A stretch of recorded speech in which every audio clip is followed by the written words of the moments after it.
The elevator doors whooshed open with a pneumatic hiss, revealing a polished hallway lined in marble and glass. Jack Hayes' tool bag, slung over one shoulder, paused on the threshold, his heart thumping louder than the click of his daughter's sneakers behind him. Maya, clutching his tool belt, peered up at the glimmering nameplate Sinclair Enterprises, Executive Suites. Before he could step forward, a sharp voice sliced the air. "Sir, you're not supposed to be on this floor." Jack's eyes flicked to the woman standing like a statue in charcoal heels. Jade Sinclair, the CEO, with a reputation for zero tolerance. Her gaze traveled over Maya's pink backpack back to his tool bag, landing on the child's wide, curious eyes. The tension crackled like static. Jack's jaw tightened. If he didn't get that printer fixed, the CFO would have his head. If he didn't get Maya out of sight, he'd have Jade's. If that scene has you on the edge of your seat, hit that subscribe button, drop a comment below, and stay tuned. More twists are coming. Jack Hayes drew in a measured breath and squared his shoulders. He'd been called to printer emergency room 47A, his pager buzzing insistently in his pocket before the sun had fully risen. He'd hauled his toolbox onto the service elevator expecting fluorescent lights and irritated suits and tangled phone calls. He had not expected to haul his 8-year-old daughter up here. But Maya's babysitter had bailed at the last minute, and with the school closed for teacher in service, he couldn't leave her alone. He'd popped in earphones, reminded her of the rules, read her book, stay seated, don't touch anything. Simple enough. The moment they exited the elevator, Maya froze. She'd never seen floors so quiet and gleaming. The carpet runner was thick footfalls muted. The walls were art gallery white. Then came the click, click, click of stiletto heels growing louder with each step toward them. Jack's blood cooled. Maya stiffened, folding her arms. The woman arrived and Jack recognized her instantly from news articles. Jade Sinclair. She was taller than she looked in photographs, her posture perfect, every millimeter of her tailored suit, speaking of boardroom power. Her gray eyes swept from Jack's dusty tool bag to Maya's scuffed sneakers and back. She didn't blink. She didn't smile. "Sir, you're not supposed to be on this floor," Jade said, voice clipped and cold. Her arms crossed chest lifted an invisible spotlight, focusing on their unscheduled presence in her pristine domain. Jack swallowed. "Ma'am, I'm here to fix the printer in 47A. It's a critical jam in the CFO's suite." He tapped his pager. "Urgent call." Her gaze narrowed. 47A is the executive floor. She pronounced each word like a verdict. Jack nodded, forcing a polite smile. "I figured. The signs pointed this way. I'll be quick. Just point me to the machine." She said nothing. Maya shifted and tried to shrink behind her father, clutching his belt. Jade's eyes flicked to the little girl. "Is that your daughter?" Jade asked. Jack cleared his throat. "Yeah. Babysitter bailed, school's closed, and I can't exactly leave an 8-year-old at home alone. She won't touch anything. I promise." Maya gave a valiant nod, but her nose wrinkled with apprehension. She swallowed a question, marveling at the vast, echoing silence of the hallway. For a heartbeat, Jade said nothing. The air between them felt thick enough to cut with a knife. Jack felt sweat prickle behind his collar. He glanced down at Maya and offered her a quick, reassuring squeeze of the shoulder. Finally, Jade's shoulders relaxed ever so slightly. She stepped aside without a word, sweeping back toward her own office. The click of her heels receded. "Thanks," Jack muttered, exhaling as he ushered Maya forward. "Come on, sweetheart, let's get this thing fixed." Maya followed obediently, but something in her eyes had changed. She'd spotted the sleek conference room windows, the artful lounge area beyond, and most of all, the gleaming crystal chess set displayed on a low table. Jack hustled her through the glass doors before curiosity could win out. Inside the executive lounge was more gallery than office chrome accents, floor-to-ceiling windows, with a city view, a coffee bar stocked like a 5-star cafe. At its center, beneath a shaft of afternoon light, sat a crystal and obsidian chess set, each piece carved with exquisite detail, catching rays like gemstones. Jack hurried Maya to a plush leather sofa and handed her a children's book from his bag. "Here you go. Sit here, read this, and I'll be back in a flash." He ruffled her hair, dropped a quick kiss on her forehead, then disappeared through the glass hallway toward the printer room. Maya opened her book, but her eyes kept straying to the chess set. The knight's carved mane, the bishop's slender silhouette. It all whispered invitations she couldn't ignore. She tucked the book under her arm, crawled off the sofa, and tiptoed toward the table. She reached out, fingertips brushing cold crystal, lifting the night. It felt weighty in her palm, as if it held some secret. "Do you know how that one moves?" Maya gasped and dropped the piece, but caught it before it hit the glass table. She turned to see Jade Sinclair standing behind her arms, clasped at her waist, her white blazer pristine against the warm lounge tones. I'm sorry," Maya stammered. "I wasn't going to break it. I was just—" Jade held up a hand. "You're not in trouble. I just asked a question. Do you know how the night moves?" Maya nodded slowly. L shape, two up, one to the side. Jade's lips curved in the slightest, almost imperceptible smile. "Impressive." Maya swallowed.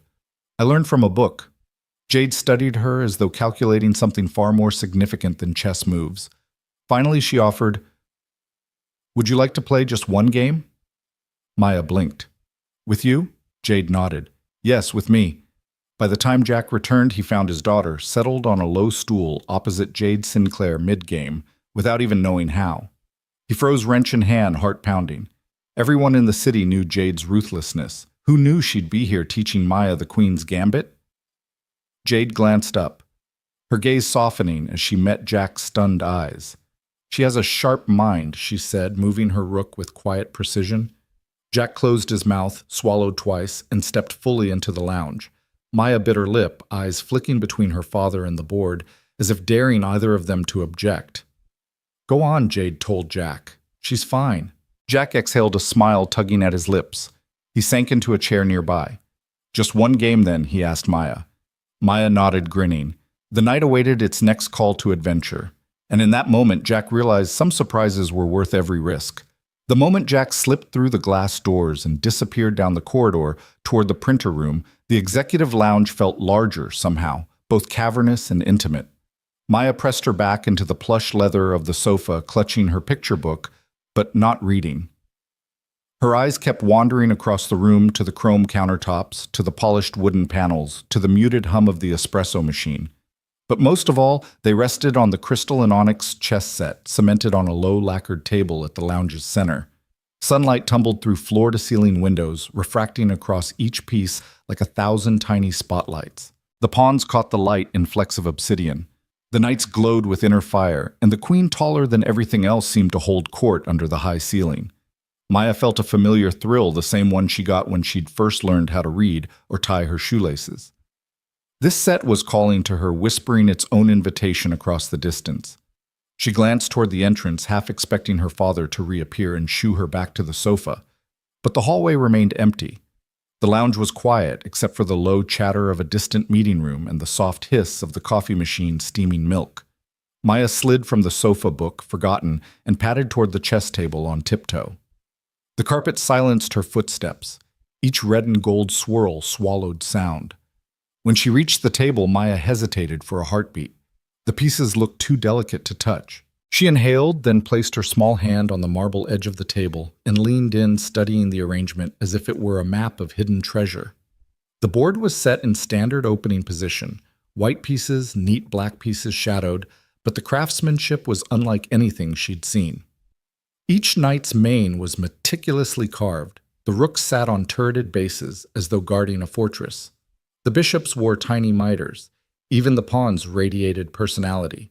Her fingertips hovered over a white knight, its head turned in mid-prance. She remembered her father's instructions, "Don't touch anything." But this was different. This was like discovering an abandoned friend. Gently, she lifted the knight from its square.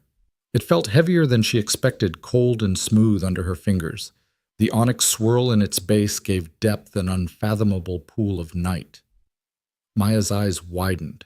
It moved here, she thought, recalling the lines from her chess primer. 2 forward, 1 to the side. The L shape. She turned to look around. No one was watching. All she saw were hanging planters, a row of magazines on a glass stand, and Jade Sinclair's office door closed. Silent, off limits. What would her father say? What would Jade think? A soft click behind her made Maya start. She spun around but saw only the reflection of the lounge in the window pane.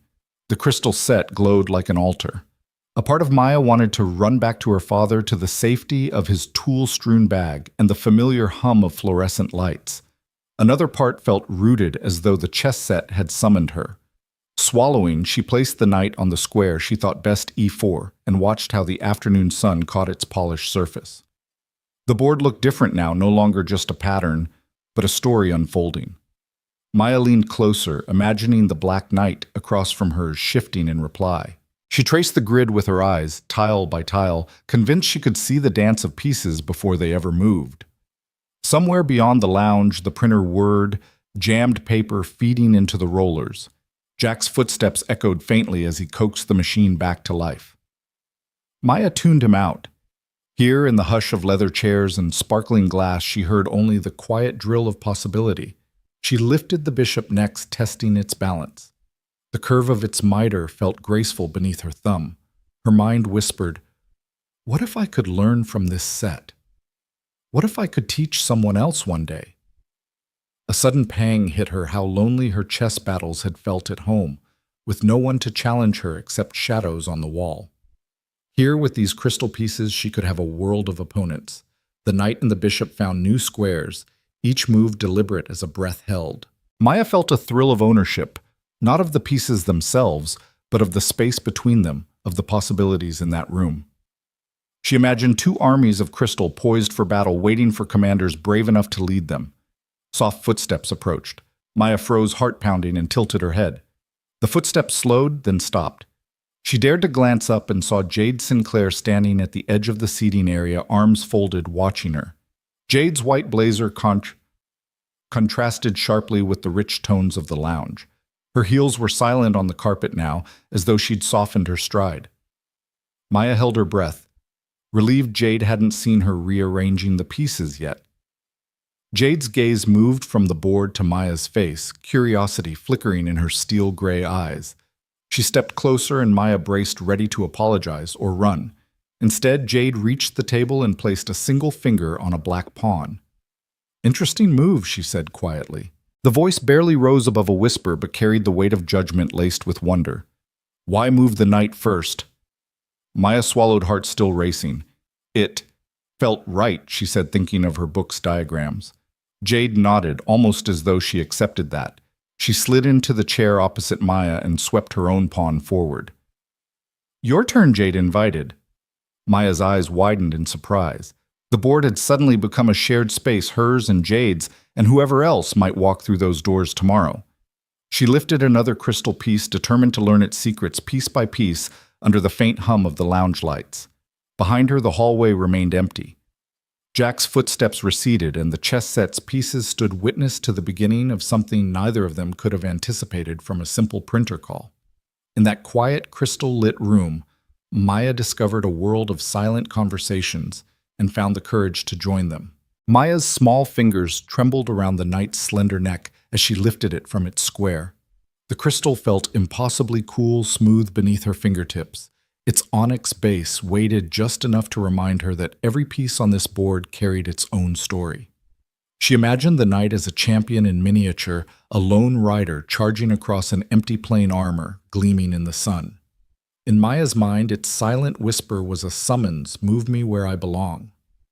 Across the room, the afternoon light shifted, casting prismatic shards onto the marble floor.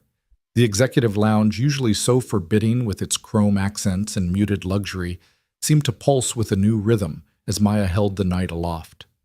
Her heartbeat matched that rhythm, a quiet drum sounding in her chest. She'd spent countless hours playing phantom games at home, her little hands dancing over a worn wooden set. But this was different. Here the pieces felt alive. Maya drew in a breath, steadying herself against the swirl of excitement and nerves. She had only a moment before her father would reappear, calling her back to the safety of the sofa and her children's book.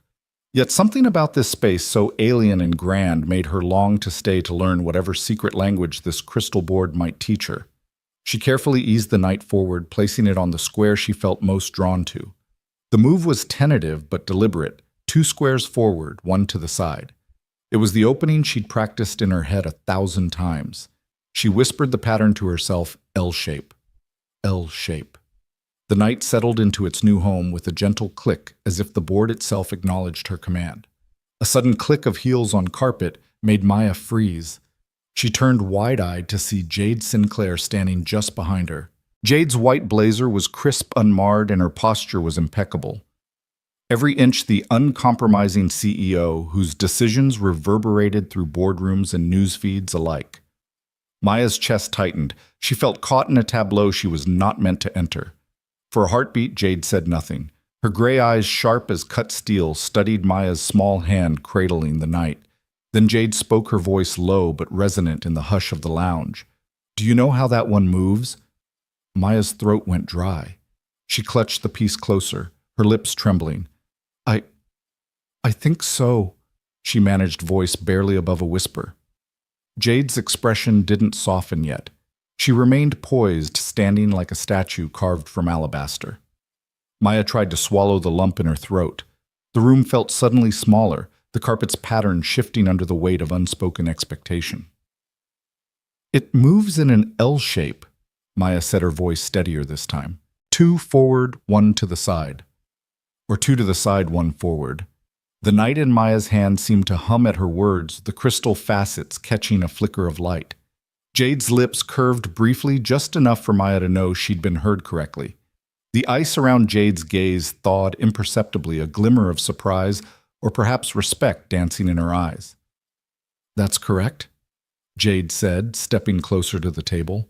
Her presence no longer felt menacing, but curious, like a conductor discovering the first violinist in a symphony. Most adults can't recite that without hesitation. Maya's breath came in shallow bursts. She met Jade's eyes, trying to read the woman's intent. Was she going to dismiss her demand, she leave the pieces alone, call her father back to enforce the rules? Maya braced for an admonishment for the first time, feeling the weight of her own audacity. Instead, Jade lowered herself into the chair opposite Maya, resting a hand on the table's edge. The knight still hovered between Maya's fingers and the square it had vacated. For a moment they simply looked at each other, child and CEO, connected by the shared understanding of that single piece. "You have a gift," Jade said quietly. "Not everyone hears the whisper of the pieces like you do." Maya blinked. Gift. She'd never thought of her love of chess that way. It had always been a refuge, a secret world where she could think her own thoughts far from playground chaos and homework pressures. To hear someone of Jade Sinclair's stature acknowledge it, Maya's heart fluttered with a mixture of pride and disbelief. Jade studied the board, tracing lines with her gaze, as though she could see beyond the crystal into Maya's imagination. "Tell me," she said after a moment, "why move the knight first?" Maya hesitated, then spoke the truth. "It's unpredictable. It can jump over obstacles. It surprises other pieces." She slid the knight back into its new square and set it upright, careful not to chip its pristine edge. "And it feels like the right place, like it wants to go there." Jade nodded, letting her hand hover over her own pawn without moving it. "You make strategic guesses," Jade observed. "You listen to the board." Maya felt a warming glow spread through her chest. Jade's gaze lingered on her, softening further, as though the CEO's armor had been gently pried open by that tiny crystal knight. The tension that had crackled when they first met seemed to dissolve, replaced by a quiet camaraderie. "Your father," Jade continued, nodding toward the corridor where Jack's footsteps had retreated. "He must be proud." Maya tucked a stray curl behind her ear. "He says it's important to understand the whole board before making a move," she replied. "So you don't get trapped." Jade's lips tilted in a small but genuine smile. A wise lesson. She regarded Maya with an intensity that felt almost reverent. "May I ask your name, Maya?" she whispered. "Pleasure to meet you, Maya," Jade said, extending a hand. Maya's small palm met Jade's firm grip.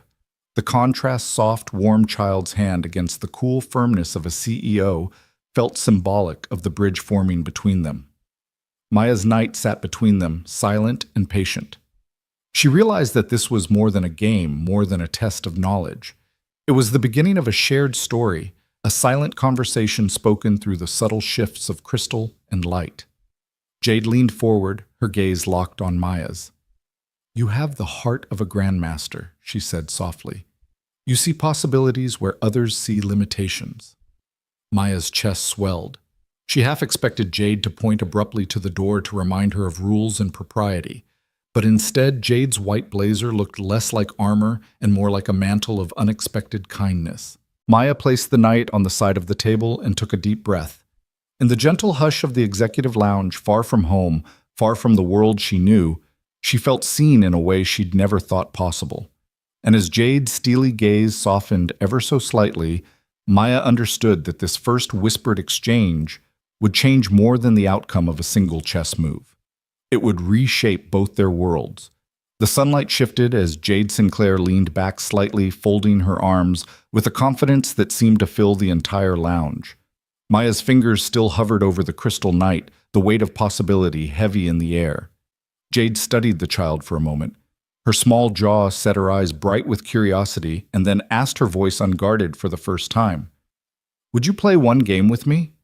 Maya's head snapped up, eyes wide as plates of intrigue danced behind her lashes. She bit her lower lip, an old habit, when she felt excitement and nerves at once, and then nodded. "Yes," she said, voice soft but certain. Jade's lips curved in a small smile as though pleased by Maya's eagerness. She gestured to the other side of the board. "Sit here," she said gently, easing into the chair opposite Maya's favorite spot. "White or black?" Maya paused, tapping a stray curl behind her ear. White, she decided, remembering the countless games she'd imagined as white pieces always striking, first, always charting her own course. "Good choice," Jade replied, picking up the first pawn. She set it down on e2. "Let's begin." Maya reached for her own pawn and mirrored the move, marveling at how the pieces felt alive under her touch. The crystal board, once a static gem centerpiece, had turned into a stage for two opposites, a corporate titan and a quiet girl in scuffed sneakers. Neither spoke for a moment. They simply moved their pieces, pawns advancing knights, shifting bishops, sliding each move a word in a silent conversation. Halfway through the opening, Maya glanced up at the glass wall behind Jade, where the marble conference room loomed. Executives trailed in suits and heels, their reflections fragmented by the thick glass. In that moment, Maya felt bold here. She was 8 years old, holding her own against one of the most powerful women in the city, and her father was nowhere in sight to save her. A soft click of the printer room door broke the reverie, and Jack Hayes stepped back into view, wrench in hand and his tool belt clinking. He spotted Maya immediately center stage, seated with Jade, and froze. For a fraction of a second, Jack's face registered panic, then confusion, then awe, as he saw Jade's calm posture and the knight positioned for what looked like a decisive strategy. "Hey, kiddo," Jack said, stepping forward quietly. He touched Maya's shoulder. "Printer's jammed, should be quick now." He glanced at the board. Mind if I grab my wrench and get back to it?" Jade looked up at Jack. One crystal eyebrow arched. The knight she'd just moved glinted between them. "She's in the middle of a game," Jade replied, tone neutral, but with an undercurrent of amusement. "She doesn't need rescuing." Jack blinked, took a breath, and nodded. "Right," he murmured. He set the wrench on the sofa beside him and sat in the chair Jade had vacated. He crossed his legs, watching Maya with a new kind of interest. Proud daddy versus panic daddy, battling for control of his expression. Maya swallowed and turned back to Jade. "Your move," she said, voice steady. Jade's gaze softened as she surveyed the board. "Very well," she said, sliding her bishop diagonally across the squares. The piece rested menacingly close to Maya's pawn. "Check." Maya frowned, leaning in to consider the implication. Her mouth quirked in concentration as she remembered a variation from the chess workbook she'd pored over at home. She slid her knight around the threat, forming a quiet blockade that both protected her king and threatened Jade's rook. "Check," she declared, eyes shining. Jack whooped softly, covering his mouth. Maya's cheeks flushed with triumph. Jade paused mid-reach for her rook. Then she leaned back in her chair, studying Maya like she'd uncovered a hidden code in the city's skyline. "Remarkable," Jade said, voice low. "You play with intuition and an eye for patterns." Maya beamed. "Thank you." Around them, office life continued, distant laughter, muffled phone rings, the clack of laptop keys. But the chessboard had become a sanctuary, its crystal pieces reflecting a world beyond deadlines and bottom lines. Jade studied Jack, who shrugged sheepishly. "She's had plenty of practice," he said. But she's never played with someone like you. Jade nodded, returning her gaze to Maya. You're not intimidated, she asked the girl. Maya shook her head, pulling back a strand of hair. No, I like it when the game's hard. Jade smiled a true smile that reached her eyes. She extended her hand toward Maya's queen. Your queen, she said softly. A formidable piece. Maya nodded, flicked the queen onto a new square, and the game danced onward, knights whirring pawns shifting a delicate balance of offense and defense. Jack leaned forward, whispering, I think she's going to win. Jade glanced at him, shaking her head. Not so fast, she replied. Her next move was precise. She sacrificed a pawn to free her bishop, opening the board with ruthless elegance. Maya's jaw dropped. Maya's hand hovered over her next piece. She bit her lip, recalling her studies, her father's encouragement to think 2 moves ahead. She slid a rook forward to support her knight, foiling Jade's attack. She looked at Jack, who nodded, eyes bright. Jade watched the rook's new position for a long moment, then let out a breath. Well played, she murmured. She tapped the board with a fingertip, a rare gesture of respect. You see the whole board, Maya. You hear its whispers. Maya smiled shyly. In her head, she heard nothing but the quiet thrill of being recognized. Here was the CEO who fired executives mid-meeting, showing genuine admiration for her strategy. Jack stood and stretched, careful not to jostle the board. I'll just fix that printer and be out of your hair. Jade inclined her head. Don't rush. Stay a while if you like. Her tone held no sarcasm, only invitation. Jack looked at Maya, whose eyes danced between him and the board. She nodded, and Jack settled back down on the edge of his seat. Wrench forgotten. Maya and Jade resumed play, the pieces shifting in a private language known only to them. Each move revealed more Maya's fearless creativity, Jade's disciplined foresight, and the unspoken bond forming between them. Outside the lounge, the city churned on urgent meetings, flashing headlines, the relentless pace of ambition. Inside, a child and a CEO were engaged in a game that transcended titles and expectations, teaching each other lessons no corporate memo ever could. And as the afternoon light mellowed into gold, Maya looked up at Jade and whispered, "Thank you for playing with me." Jade's gaze softened one last time. "Thank you for the challenge." Her knight poised near Maya's king, the reflection of their shared journey shone brighter than any crystal could, promising new beginnings on an ancient board of black and white. The air in the executive lounge felt charged as Maya leaned forward to make her 5th move. Jade Sinclair's steel-gray eyes tracked every shift of Maya's hand, the crystal pieces catching the late afternoon sunlight and scattering rainbows across the polished floor. Jack Hayes sat to the side, arms folded, watching the game's delicate dance unfold before him, wrench momentarily forgotten in his lap. Their sequence had been swift and elegant. 1. Maya's pawn to e4, White's bold opening staking claim at the board's heart. 2. Jade's pawn to d5, a classical counter challenging Maya's advance. 3. Maya's knight to f3, quick development, eyes fixed on the center. 4. Jade's knight to c6, mirroring Maya's pattern, the first hint of symmetry. 5. Maya's bishop to b5, pinning the knight, tightening the noose. Now Maya paused only to consider her queen's path. The white queen stood at d1, majestic but restrained. Jade's gaze never wavered, unblinking as she tracked Maya's next gesture. Maya closed her eyes for a fraction of a second, recalling her father's advice, always look for the hidden threats and opportunities. She saw it then, a diagonal lane opening from d1 to h5, the perfect line to slice through Jade's defenses. She placed her queen on h5 in one fluid motion, the crystal sliding across the board like water. Then in a clear, confident voice, she declared, "Check." Silence fell. Even the distant hum of the espresso machine seemed to hush itself in that moment. Jade's composure faltered as her hand drifted halfway to her knight, frozen in indecision. She tilted her head, eyes widening at the sight of Maya's queen poised menacingly before her king's fortress. "Check indeed," Jade whispered, leaning forward until her face hovered inches above the board. The two of them were suddenly breathing the same charged air, bound by the unspoken revelation that Maya's talent ran deeper than mere childhood curiosity. Across the glass wall, Jack's jaw dropped. He'd seen Maya absorb every lesson at home endgames, forks, pins, but never with a real opponent, let alone the city's most formidable CEO. He felt a swell of pride and awe that his daughter had not only learned the game, but could bend it to her will in 5 moves. Jade's fingers hovered over her rook, but she did not reach for it.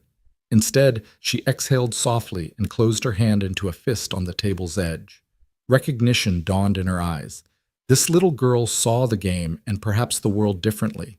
For so long, Jade had viewed everything in terms of power control and strategy to maintain her empire. Here was a reminder that strategy could also be poetry, that youthful insight could uncover patterns seasoned executives overlooked. Maya's cheeks flushed pink, but she remained poised, her small chin lifted in quiet confidence. She did not gloat. She simply looked at her pieces as though admiring a sunrise and then turned her gaze back to Jade, ready for whatever the CEO did next. Several heartbeats passed in that suspended moment before Jade nodded a gesture of respect that felt almost formal in its sincerity. She gathered her composure, sliding her rook sideways in a gesture that both acknowledged check and simultaneously deflected it a subtle dance of concede and combat. The crystal clinked and Maya felt the board shift under Jade's tactical response. Clever, Jade said, eyes never leaving Maya's. Very clever. Maya allowed herself a small smile. She'd seen the potential queen fork on move 5 in her mind's eye, but executing it against a real opponent against Jade Sinclair felt like catching lightning in a bottle. Jack leaned forward, mindful not to disturb the board. "I've never seen a faster check," he whispered, voice thick with pride. Maya shot him a sideways glance that said, "Please don't embarrass me." Jade interrupted her tone, returning to its usual crisp professionalism, but underscored with new warmth. "Your move, Maya," she said, indicating the board. "Let's see where you take this next." Maya's heart fluttered with excitement. She touched her queen gingerly, moving it back to g4, drawing Jade's king into a deadlock, while protecting her own defense. Each piece she moved felt like a word in a shared story, a conversation that transcended rank and job title. Jade countered, bringing her bishop to e6, the bishop's crystal curves catching the light in a silent salute to Maya's ingenuity. The game unfolded, pawns traded knights, danced in arcs. Only they could traverse bishops, sliced through diagonals, like dancers weaving ribbons of strategy. Jack watched the interplay with rapt attention, aware that this was more than a game. It was a revelation, a moment that would echo through both Maya's and Jade's lives. As the moves ticked off in Maya's mind, she sensed Jade's shift. The CEO, who dismissed people with a single glance, was now leaning forward, her face softened by genuine engagement.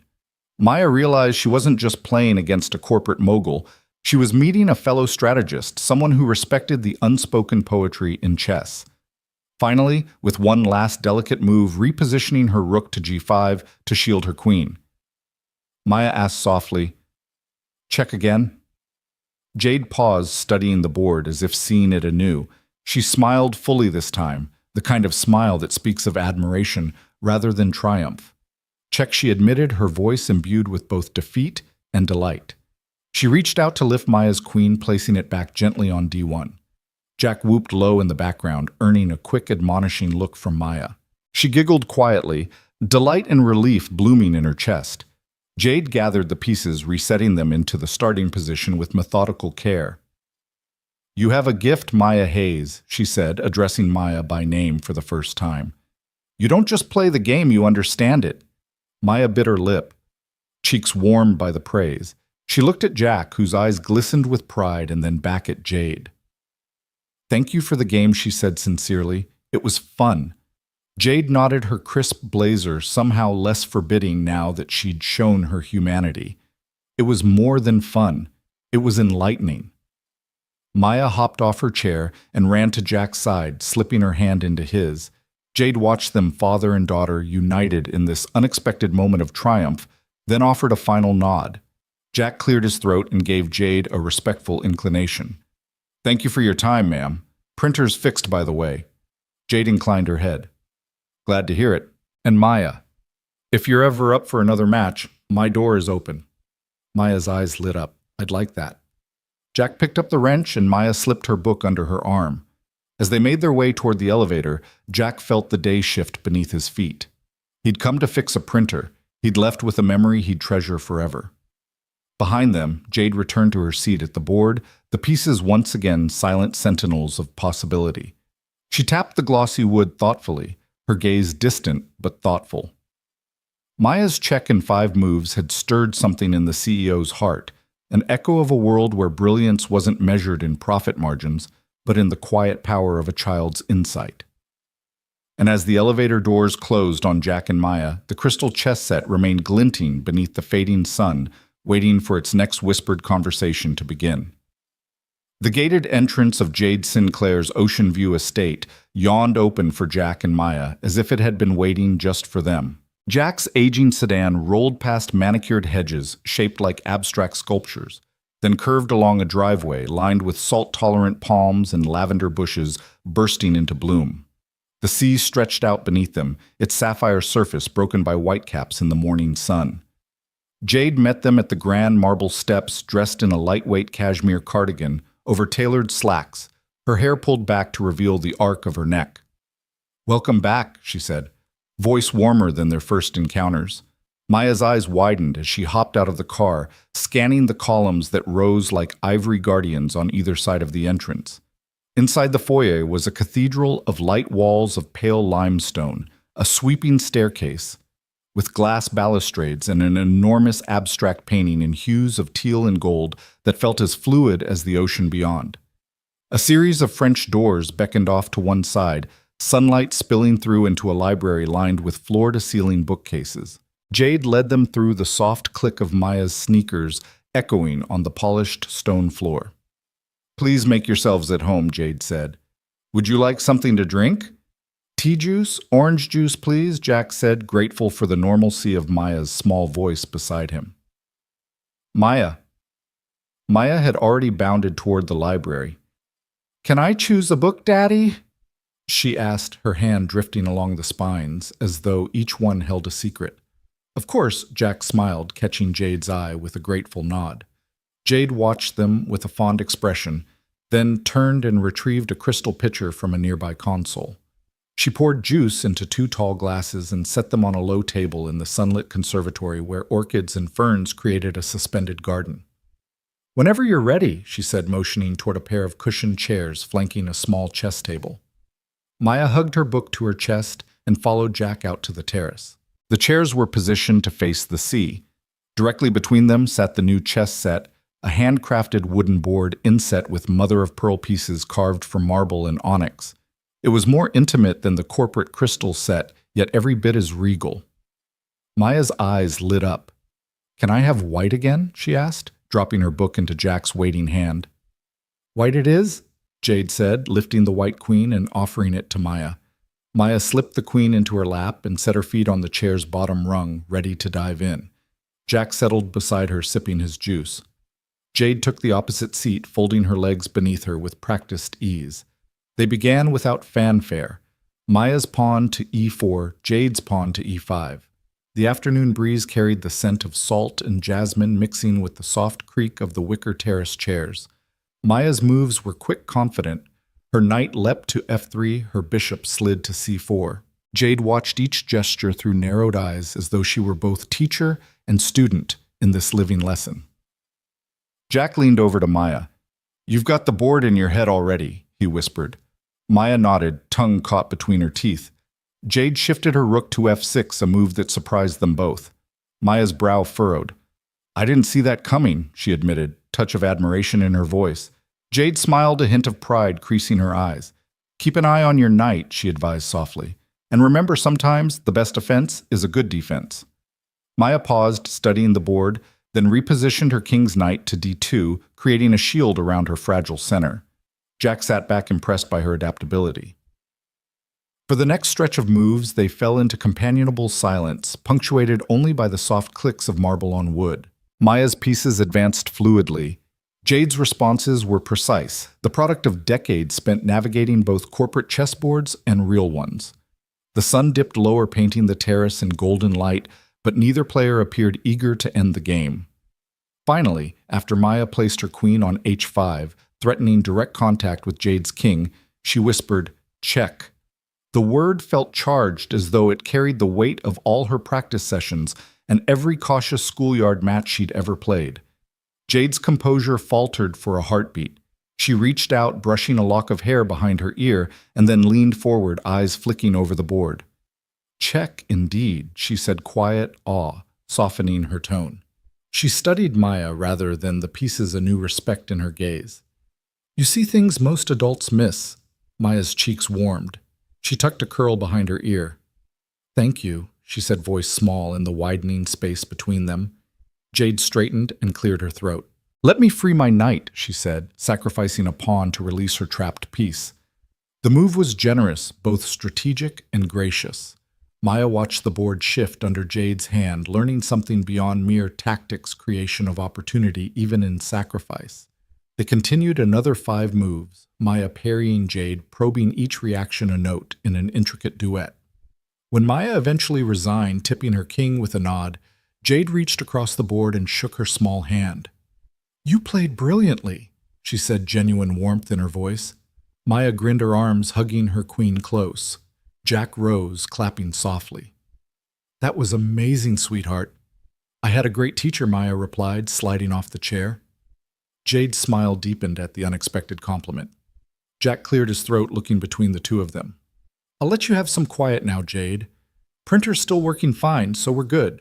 Jade inclined her head. Thank you for joining us, both of you. Jack picked up Maya's book and her abandoned juice glass, walking them back toward the library. Maya paused at the terrace door and turned. Can I come back tomorrow? She asked, voice hopeful. Jade looked at her reflectively, then nodded. I'll leave the set here for you, anytime you want a rematch. Maya's face lit up. Promise? Promise. Hand in hand with Jack, Maya bounded back into the halls of the mansion, her laughter blending with the distant rhythm of waves against the shore. Jade watched them go, the mother-of-pearl board gleaming in the fading light. In that simple invitation to return, she felt something stir, the promise of a friendship born in moves and countermoves, a bond that transcended glass walls and boardroom politics. No grand declaration was needed.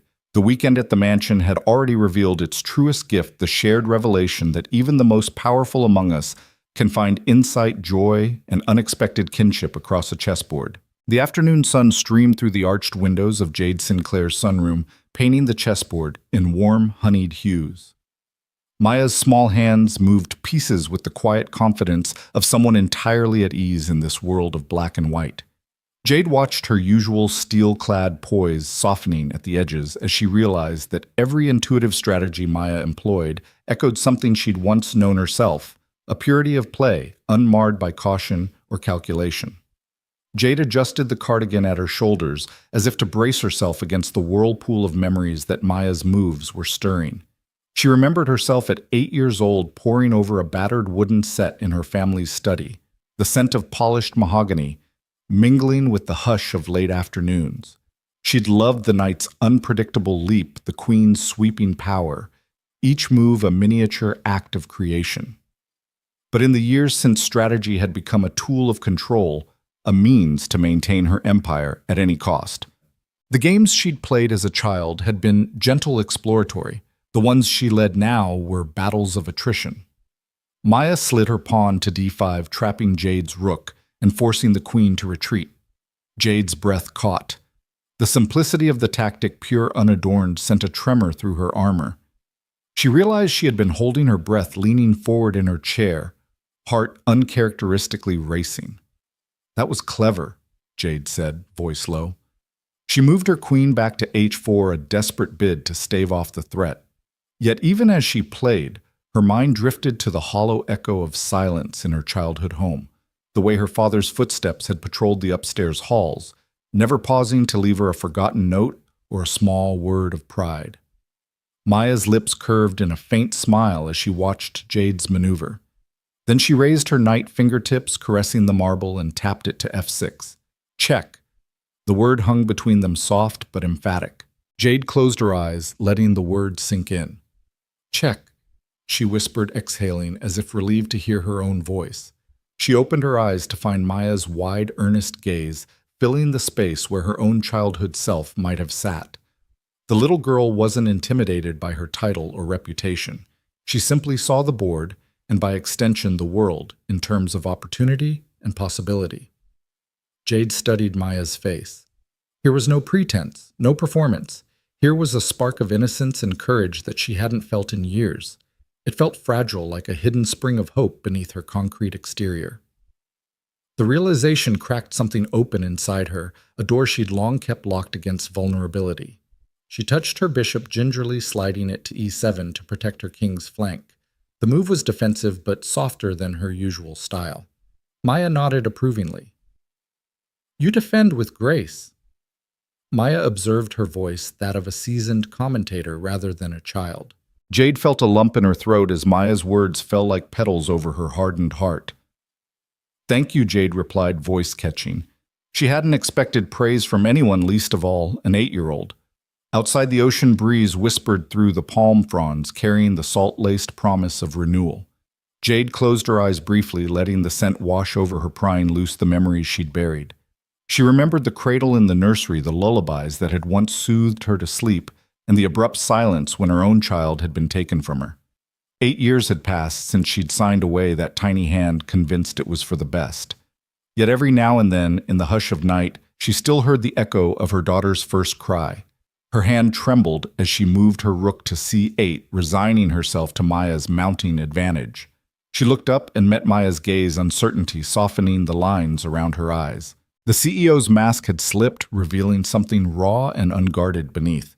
Maya hesitated, as though sensing Jade's inner storm, and then gently offered, "Your move, Miss Sinclair." Jade drew in a breath. The title sounded strange in her ears, devoid of its usual weight. "Jade," she murmured. "Just Jade."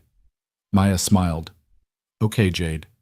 Jack, who had been quietly observing from the side, leaned forward. "This is incredible. I've never seen her play like this." Jade looked at Jack, gratitude flickering in her eyes.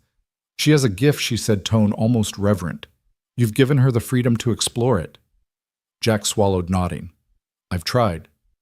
Jade turned back to the board. The final moves awaited. Maya moved her queen to d4, a calculated advance that sealed the fate of Jade's king. Jade studied the position and nodded, signaling her acceptance. "Maya has won," Jade announced softly. She reached across and gently lifted Maya's queen, setting it back on its home square with delicate care. Maya pressed her fingertips to the surface of the queen as if reunited with an old friend. "Thank you for the game," she said, eyes shining with genuine warmth. Jade felt her own eyes water, touched by the child's graciousness. They reset the pieces, placing them carefully for a new game. Jade studied each pawn and knight as she set it, thinking about the careful hands that would move them next. She realized she wanted Maya to have every opportunity she herself had been denied, room to fail space, to learn, a mentor to guide rather than judge. "Maya," Jade said, rising from her chair. Maya looked up, curious. Jade extended her hand. "Would you like to learn a new opening? One my own mentor taught me at your age?" Maya's face lit up in delight. "Yes, please." Jack stood as well, marveling at the transformation before him. The titan of industry, humbled by a child's intuitive mastery, cracking open to rediscover the wonder she'd forsaken. Jade led Maya through the mechanics of the Sicilian defense, her voice gentle and patient, eyes bright with the rediscovered joy of teaching. As they played, Jack slipped out briefly to fetch tea and cookies, returning to find Jade and Maya engrossed in a new dialogue of moves and countermoves. He sipped his tea, heart full aware that this was more than a game. It was a bridge spanning years of regret and hope, linking a CEO and a child in a shared rediscovery of innocence and wonder. When the sun dipped low, painting the estate's halls in dusk's soft glow, Maya finally stretched and yawned. "I think I've learned enough for today," she said. Jade nodded in agreement. Maya gathered her pieces, placing each back in its marble castle. Jade followed suit, her fingers lingering on the knight, as though reluctant to end their time together. "Thank you, Maya," Jade whispered. "You've reminded me how to see the game and the world through new eyes." Maya patted Jade's hand. "And you've shown me that playing isn't just about winning, it's about sharing the board." Jade closed her eyes, letting the words sink in. She realized in that moment that her armor had cracked, not from pressure, but from the gentle insistence of a child's intuitive grace. Hope and regret, memory and possibility mingled like the last rays of sunset in her heart. Jack rose and collected their empty teacups. He looked at Jade with newfound respect. You were wonderful, he said simply. Jade turned to him, a hint of a smile on her lips. So was Maya. They walked together down the marble hall, Maya skipping ahead with a boundless energy that whispered of future triumphs. Behind them, the chessboard waited silent, patient, and ready for the next game in which two unlikely players would continue to reshape each other's worlds. Jack Hayes woke to the soft glow of dawn filtering through their living room curtains, the hum of their humble apartment stirring to life around him. He stretched and rubbed the sleep from his eyes, then reached for his phone on the coffee table, where yesterday's teacup still stood cold. His thumb flicked across the screen, and there it was, a single message from Jade Sinclair. Maya's welcome for another match, no agendas. He blinked, surprised by the warmth threaded through those 7 words. Jade Sinclair, the formidable CEO whose every public appearance set corporate halls whispering, had sent a personal invitation to his 8-year-old daughter. No contracts, no media requests, no fees, just chess. Jack read the message twice, incredulity twisting his chest. He wondered if it was some kind of mistake, Jade's assistant sending a draft. He scrolled up to confirm the sender. J.S. Sinclair. No question she meant it. The phone buzzed again with Maya's sleepy yawn. Daddy? Maya's small voice drifted down the hallway. Is it time for school? Jack slipped the phone into his pocket and called back. Morning, sweetheart. Not quite. I've got something to show you first, okay? A beat, then a bright. Okay. He padded into the kitchenette where Maya sat at the table, hair-tousled cereal bowl. Half empty. Her eyes were still glazed with dreams, but the minute they saw him, they lit up. You got it? She asked eagerly, wiping milk from her chin with the back of her hand. Jack pulled his phone back out. Read this, he said, handing it to her.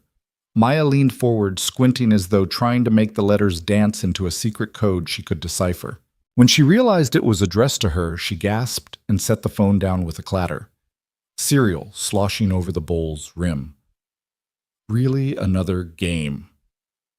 Her spoon clattered to the table. Jack chuckled. Looks like it. No agendas, she said. Just chess. Maya leapt up, nearly knocking over her chair. Can I go? Right now? Jack slid onto the bench beside her, wrapping an arm around her. Not right now. You've got school, remember? But I'll text her back to say we'll come whenever she's free. Maya sniffed, blinking. Okay. But can we play this weekend? Jack nodded. Absolutely. I'll let her know. She grabbed his hand and pumped it up and down. Thank you, Daddy. Thank you. He laughed as Maya practically danced around the tiny kitchen. Slow down there, Grandmaster, Maya giggled, gathering her cereal bowl and spoon. I am a Grandmaster, she declared, marching toward the bedroom to get dressed, and soon everyone will know it. Jack watched her go, a swell of pride in his chest. He opened the message thread again, thumb hovering over the reply field. Thank you, Jade. Maya and I would love to come by this Saturday afternoon. He sent it, then sat back and let the morning light wash over him. He thought about the weekend's earlier game, the way Jade had watched Maya's lightning-quick tactics, the genuine fascination flickering in her eyes, the way she'd softened the enormous weight of her title to become simply a curious opponent. That invitation, so casually phrased, signaled something profound, that this match between CEO and child transcended any corporate power play. It was pure an exchange of insight, curiosity, and respect. Later that afternoon, Jack picked Maya up from school, her backpack bouncing as she bounded to meet him. So he asked as they climbed into the sedan. Excited for chess? Maya's grin stretched from ear to ear. I'm already practicing new openings in my head. Jack shook his head in amusement and steered onto the highway. Well, you'll have your chance soon enough. In the passenger seat, Maya pulled out a small notebook and pencil. She tapped her pencil against her temple as though summoning fresh ideas. Jack glanced at her through the rearview mirror. What are you writing? New strategies, Maya replied thoughtfully. One I call the Sunset Gambit. You sacrifice a pawn to control the center, then bring your queen out at sunset. Jack laughed. I'll look forward to seeing that in action. Maya's eyes grew serious. You know, Daddy, Mrs. Sinclair didn't just invite me because I beat her that one time. She said she learned something that afternoon. She paused. She said I reminded her of someone she used to be. Jack felt a pang of something tender and sad, too much backstory in his head about Jade's private life, none of it fully known. That's a remarkable compliment, Maya. Maya nodded, tapping her notebook. I want to learn more from her. Jack pulled off at their exit and parked in the same shaded lot where they'd first met under glass-walled scrutiny. He turned to Maya. Just remember, she's still a grown-up with a very busy life. Be respectful, but don't let that stop you from playing your best. Maya hopped out and opened the door for him. I know. I'll be polite and focused. She clicked her heels together as if saluting a general. Jack smiled, ruffling her hair affectionately. That's my girl. Across the sea of concrete, the Carrington estate rose marble and glass illuminated in the late afternoon. The sun glinted off the ocean beyond like a promise of things yet to come. Inside, Jade Sinclair watched the correspondence sent by Jack show her own words reflected back. We'll see you Saturday. It sat in her outbox, a private contract between two lives, one seasoned by boardroom battles, the other shaped by hallway recesses and bedtime stories. She exhaled the first genuine breath she'd allowed herself in weeks. The chessboard on the terrace had become more than an afternoon distraction. It had become a portal to a world she'd thought she'd left behind the day she closed the nursery door of her ocean view home. Jade stood smoothing her blazer and poured herself a small glass of lemonade. As she sipped, her thoughts drifted to Maya's first game, how the child's intuitive strategy had cracked open something she'd sealed tight, a sense of innocence, the joy of discovery, the raw thrill of possibility untainted by fear. The invitation wasn't just for chess. It was Jade's own unspoken plea to reconnect with that part of herself. The following Saturday, Jade would set out the mother-of-pearl board once more, arrange the pieces with ceremonial care, and wait. Not for reports or mergers, but for a small girl whose presence had shown her a kinder game, one where victory wasn't measured in profits, but in shared moments of wonder. She raised her glass in a silent toast to that future, to unbidden invitations, she thought, and to the games that change us. And as the sun set over the ocean, Jade Sinclair, CEO, strategist, reawakened child, felt something fragile stir and crack open anew. Late that evening, Jade Sinclair sat alone in her private office, the city lights glittering through floor-to-ceiling windows like distant constellations. The ocean breeze drifted in through an open casement, carrying the faint scent of salt and lavender. She leaned back in her leather chair legs, crossed her mind replaying every move Maya had made on the chessboard, each unexpected twist that had mirrored patterns Jade once knew in her own youth. The housekeeper's footsteps had long since faded the estate quiet, except for the hum of air conditioning and the distant crash of waves against the cliffs below. On her mahogany desk lay an envelope, its edges sealed with crimson wax bearing her family crest. She'd received it that afternoon, hand-delivered by a courier who wouldn't meet her eyes. It contained a DNA report commissioned quietly months ago, when an unshakable intuition first whispered that Maya was more than just a bright chess protege. Jade had resisted opening it, fearing the truth her own heart, and the child who'd reignited something fragile and precious inside her. Now, with the house empty and the night thick around her, she broke the seal. The inner envelope revealed a single sheet of heavy paper printed in precise type, a barcode at the top, test results below. She unfolded it and read, Sample A. Maya Bennett. Sample B. Jade Sinclair. Probability of maternity 99.9998%. Her breath caught. The paper trembled in her hand, words swimming as the world tilted beneath her. Years of steel resolve dissolved in an instant, replaced by a torrent of memory and emotion. She closed her eyes, recalling the day 8 years ago when she'd learned of her pregnancy, 8 years of careful planning, of corporate ascendancy and relentless ambition. The day she'd stood in her father's study, the rain streaking the windows like tears, and made the decision that would define her life to sign away her child in a moment of fear under pressure she believed insurmountable. She'd convinced herself it was the only way to protect her career, her family's legacy. She'd paid someone to handle the adoption paperwork, disappearing into boardroom battles as though that act erased the child she'd carried. Her chest tightened as she remembered the empty nursery, the echoes of silence in a house designed for achievement, not motherhood. She'd channeled every ounce of grief into power, building an empire that demanded respect with the same fervor she'd once longed for a child's laughter. And yet here it was, Some days truth delivered with cold precision now lay in her hands. Maya wasn't just a gifted protege, she was Jade's daughter. Jade pressed the report to her heart, the edges sharp against her cardigan. Tears blurred her vision. How did she live all these years with that hole inside her, an absence she had thought she'd mastered? She'd carried the weight of it like a shield. And now that shield had shattered, leaving her raw and exposed. Her mind flitted to Maya's face that afternoon, the curiosity in her eyes, the fearless way she reached for every challenge. Jade realized that every intuitive move Maya made, every spark of brilliance had been inherited, a legacy far more profound than any boardroom victory. The room felt suddenly small, the mahogany desk too neat, the portraits of past Sinclair CEOs on the walls, watching her like silent judges. Jade stood and paced, paper clutched in one hand, her heels clicking across the hardwood floor. She paused at the window and gazed out at the moonlit water, searching the horizon for guidance she wasn't sure existed. Could she meet Maya again this time? Not as her CEO, nor merely an opponent, but as a mother. Could she bridge 8 years of distance, of unspoken longing and unuttered apologies? Each question pressed on her chest like a stone. She sank to the edge of her desk, placing the DNA report before her. Her fingers traced the printed numbers 99.9998%. In chess terms, that was a decisive move, a checkmate delivered in silence. The parentage had been determined with near certainty. There was no denying it. But what next? Jade pressed her palms to her eyes. How did one reach out after so many years? What language did a mother use when she'd traded lullabies for boardroom briefings? The invitation she'd sent for another match, no agendas now, took on a deeper meaning. It had been an unconscious plea for reconnection, a first movement in a game of hearts. Her phone buzzed lightly, jolting her from the spiral of hesitation.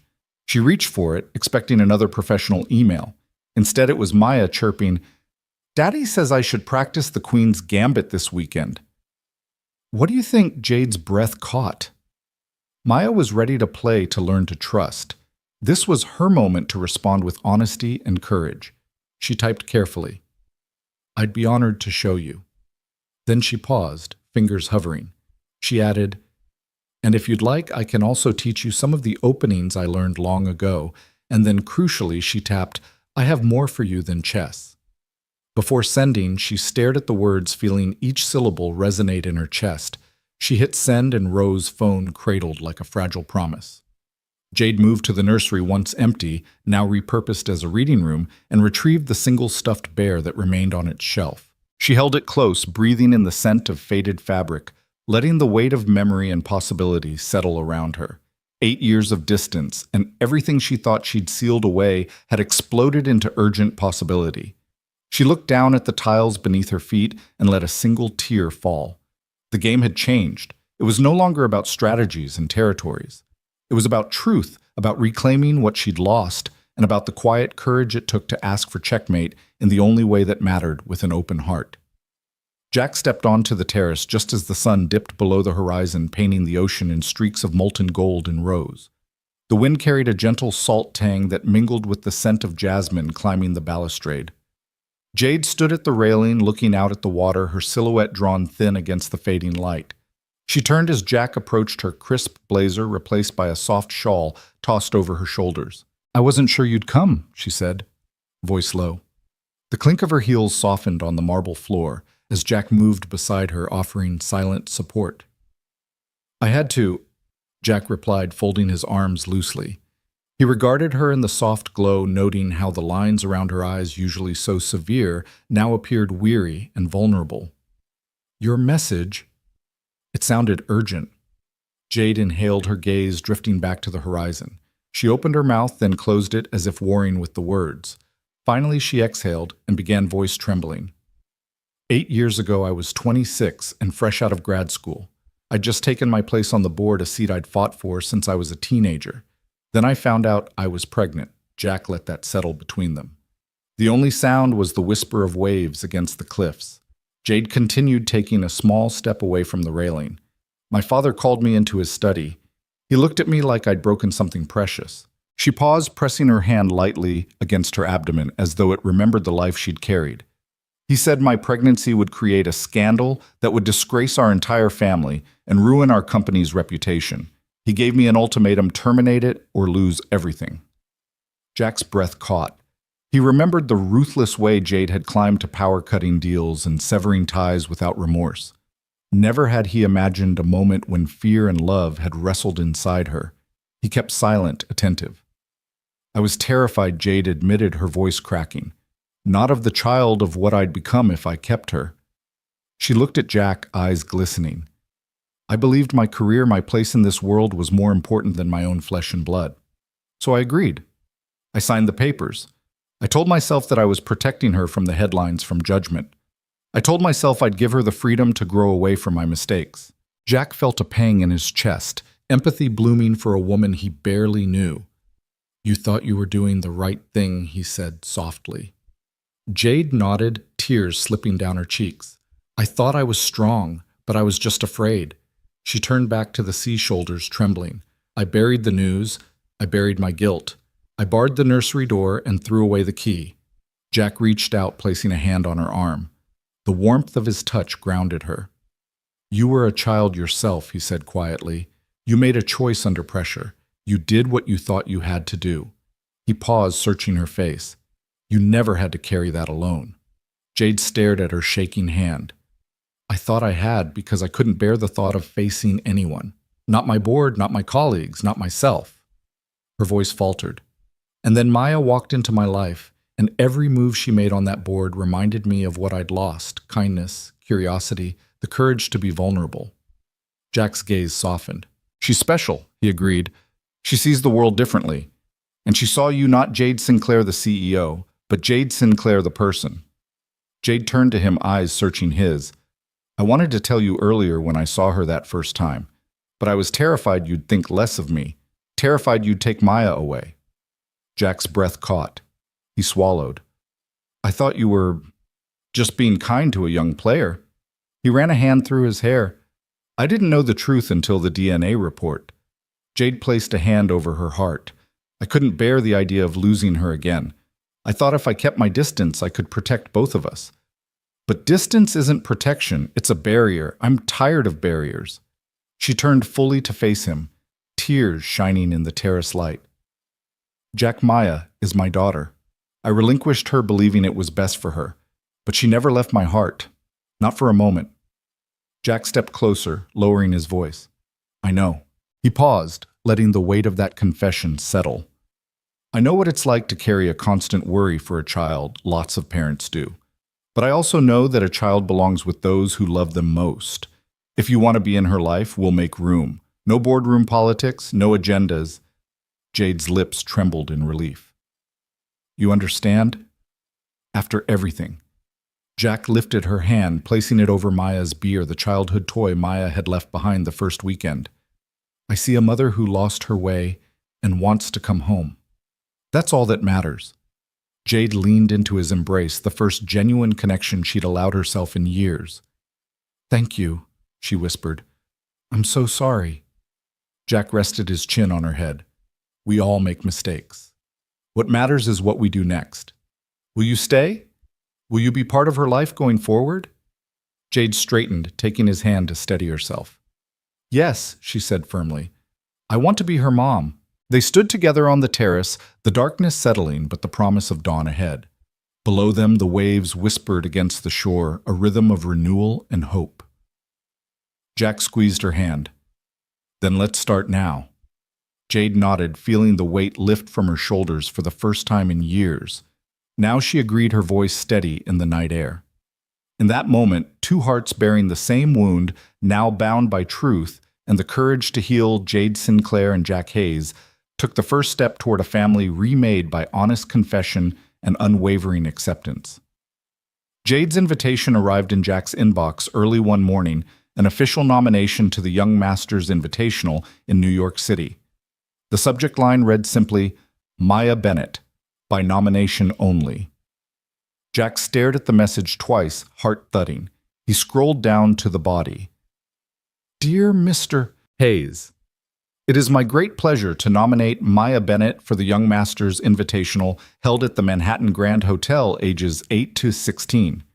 Her recent displays of strategic creativity and fearlessness in play have convinced me she belongs among the finest rising talents in the country. Warm regards, Jade Sinclair. Jack closed his eyes, picturing Maya's wide grin, her mind alive with possibilities. He dialed Jade's number before he could second-guess himself. "Got your message," he said tentatively when she answered. "Are you serious?" "Absolutely," Jade replied, her voice steady yet infused with pride. "She earned it. I've already submitted her application. They'll cover her entry fee." She paused, then added softly, "I'd like to go with you if that's okay." Jack exhaled. "It's more than okay." He pictured Maya practicing openings at the kitchen table, eyes bright with purpose. He felt a fierce determination to say yes. By late afternoon, plane tickets were booked. Jack told Maya on his drive home from school. "Pack your favorite chess book," he said, glancing at her in the rearview mirror. "New York's calling." Maya's scream of delight echoed off the car windows. "I can't believe it. I'm going to New York." "Thank you, Daddy, and thank you, Mom." She beamed, turning in her seat even as Jack frowned at Jade's unspoken title. They had agreed Jade would simply be Jade now, but to Maya she was at that moment Mom. The weekend dawned clear and crisp. Their flight over the city glittered like a field of lights beneath a glass sky.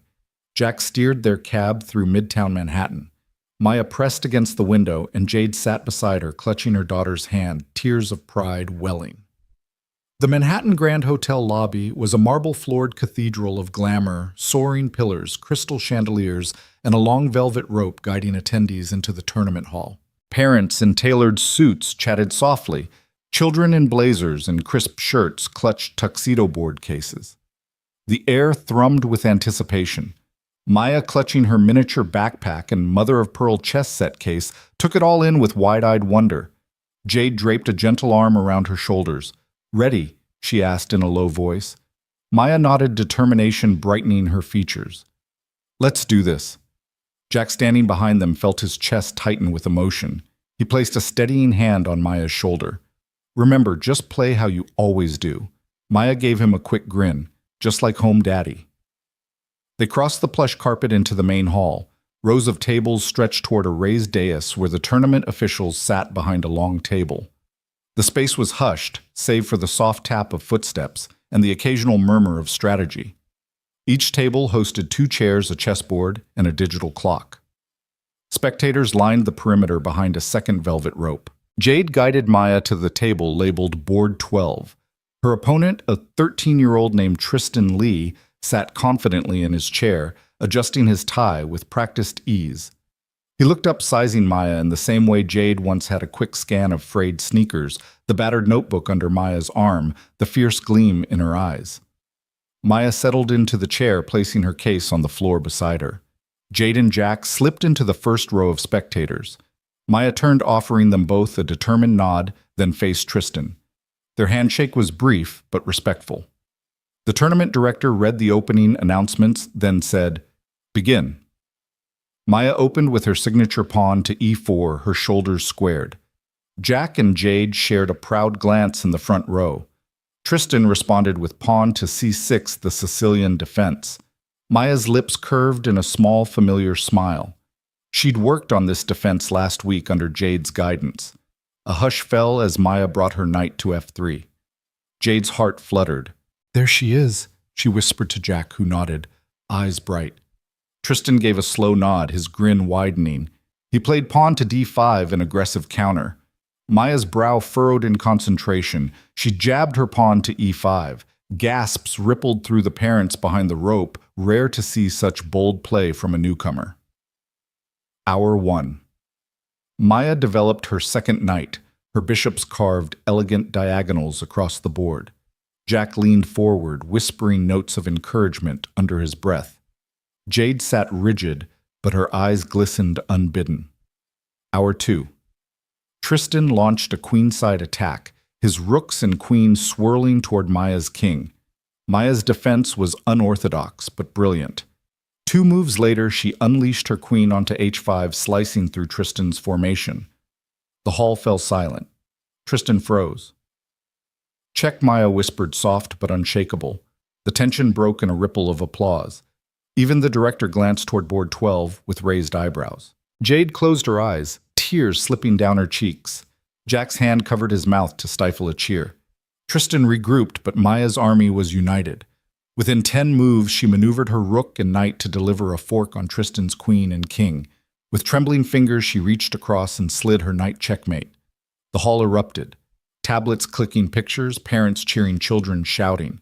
Maya sat frozen for a heartbeat, then turned to Jack and Jade, eyes shining. "I did it," she mouthed. Jade sprang from her seat, brushing past other spectators to reach Maya's side. She enveloped her in a proud embrace, whispering, "You were incredible, sweetheart." Tristan stood and offered Maya a hug, blinking back tears of his own. The two clapped each other on the shoulder before retreating to their chairs. Jack and Jade shared a look of astonished joy. Maya's fearless play had upended expectations in this marble-floored arena. Later on the dais, Maya accepted her medal. She lifted it above her head, the gold glinting against her braided hair. Jade and Jack joined her arms around her shoulders, and the crowd rose in a standing ovation. Cameras flashed. Reporters clamored for quotes. Maya looked at her parents, at Jade's proud, slightly trembling smile, at Jack's tear-bright eyes, and realized she had given them something more than a trophy. She'd given them a shared legacy, proof that brilliance could emerge from unlikely partnerships, that love and strategy could transform lives, and that the bonds of family, newly formed and yet centuries old, were the truest victory of all. As they descended from the podium, Maya held both parents' hands. Jade whispered, "Next game, same board." Maya beamed, "Always." Jack watched them, heart full. The chess world had witnessed a child shock an entire tournament. Jade and he had witnessed something even more profound. The shared legacy of a mother, a father, and their daughter, woven together on a grand stage where fearlessness triumphed over doubt and love dictated every move. The final match concluded under a wash of fluorescent lights in the cavernous tournament hall. Yet as Maya shook hands with her opponent, a composed girl 2 years older, the noise faded into nothingness for Jade and Jack. Their daughter had just triumphed once more, proving every bit her rightful place among these young chess masters. The trophy nestled in Maya's small hands felt heavier than any she'd held before. But it was the moment afterward, the moment Maya turned her eyes glassy with excitement and gratitude, that truly mattered. "Thank you, Mom. Thank you, Dad." Maya said, her voice steady but luminous. Jack's breath caught at the sound of her words. Jade felt her heart crack open anew. Hearing the two names as though they were a promise made real. Jade's lips trembled into a smile, and she rushed forward, sweeping Maya into a warm embrace. Jack closed the distance as well, enveloping both Maya and Jade in a circle of arms that felt unbreakable. The applause of the crowd, the flash of cameras, the hum of chatter, all of it receded into the background, leaving only the three of them suspended in a bubble of shared triumph and belonging. Jack's voice was thick as he said, "We are so proud of you, Sweet Pea." He kissed the top of Maya's head, ruffling her curls as she leaned into Jade's arms. Jade rested her cheek against Maya's hair. "You did it, my brave girl," she whispered. "You showed everyone who you are." Maya peered up at them, her medal's ribbon draped around her neck. "I did it because I had the best team," she declared, glancing between Jade's shining eyes and Jack's beaming smile. "I would never have made it without you both." The elegance of the hotel lobby, the weight of corporate titles, the glitz of New York's elite, none of it held sway in this moment.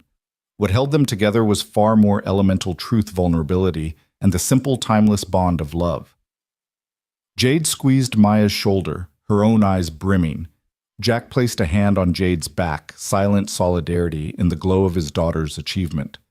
As they crossed the polished marble toward the exit, cameras pivoted to capture the hand-in-hand image of the CEO turned mother, the maintenance tech turned father, and their champion daughter. Reporters called out Ms. Sinclair. "How does it feel to share this victory?" But Jade merely raised a finger in playful hush, as though to say, "This is our private moment." Outside Fifth Avenue hummed with late-night traffic, the lights of billboards and taxis painting the sidewalk in kaleidoscopic color. Maya skipped along between Jade and Jack, her trophy clasped tightly under one arm. They paused at the curb to let the light change the bustle of the city, swirling around them like confetti. Jade crouched to Maya's level. "Do you want to say something to the city lights?" she asked, voice soft but full of warmth. Maya tipped her head back, eyes bright against the glare of neon. "New York."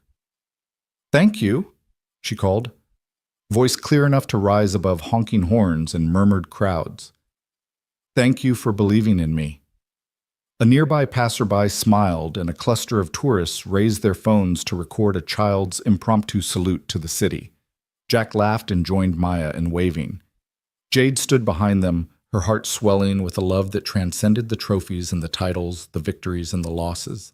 They continued down the sidewalk, moving in a choreography of unity. Jade's hand found Jack's, and Maya's hand linked theirs, forming a chain none could break. The city lights, once symbols of ambition and isolation, now seemed to spotlight their journey. A CEO who reclaimed her heart, a father who never let go, and a daughter who taught them both what truly mattered. They rounded the corner onto a quieter side street where Jack flagged down a cab. Inside, Jade settled beside Maya, smoothing a stray curl from her daughter's forehead. Jack took the front seat, the driver giving them a friendly nod as they loaded the trophy into the back. The cab pulled away and Maya pressed her cheek to the window, watching the city ripple by. "Do you want to tell them how you feel?" Jack asked, glancing back. Maya nodded, voice muffled by glass. "I feel complete." Jade laid a hand on her daughter's knee. "That's exactly how family feels," she said. "Not perfect, just complete in our love." Maya smiled and Jade squeezed her hand. Jack turned on the overhead light for a glimpse of both their faces in the rearview mirror. Maya's triumphant glow. Jade's proud tears, Jack's steadfast joy. They rode in a cocoon of shared triumph, the city buzzing around them, a backdrop to their private moment. When the cab pulled up to Jack and Maya's apartment building, they climbed out together, the trophy cradled in Maya's arms like a beacon. Jade walked with them to the door, every step a testament to her commitment to this new family she had chosen to embrace fully.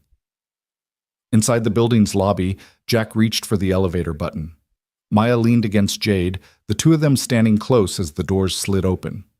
Jack pressed the button for their floor, and the elevator chimed. As they settled inside, Maya piped up, "Can we play chess at home tomorrow?" Jade laughed, eyes meeting Jack's. Every day, she promised, voice soft with emotion. Jack nodded. Every single day. The elevator doors closed, and in the small, mirrored chamber, they saw themselves CEO tech worker and their daughter reflected as equals, bound not by obligation, but by love. No boardroom drama, no corporate maneuvering, no one left standing outside. They had found each other's hearts in the quiet checkmates, in the grand victories, in the smiles and tears, in the shared legacy forged by truth and second chances. As the elevator ascended, Maya pressed her finger against the mirror, tracing a heart around their three intertwined reflections. Jade smiled, tears glistening. Jack stepped between them, placing an arm around each. And in that tight, luminous embrace, they were not titles or reputations or achievements. They were simply Mom, Dad, and Maya, at last truly and irrevocably a family.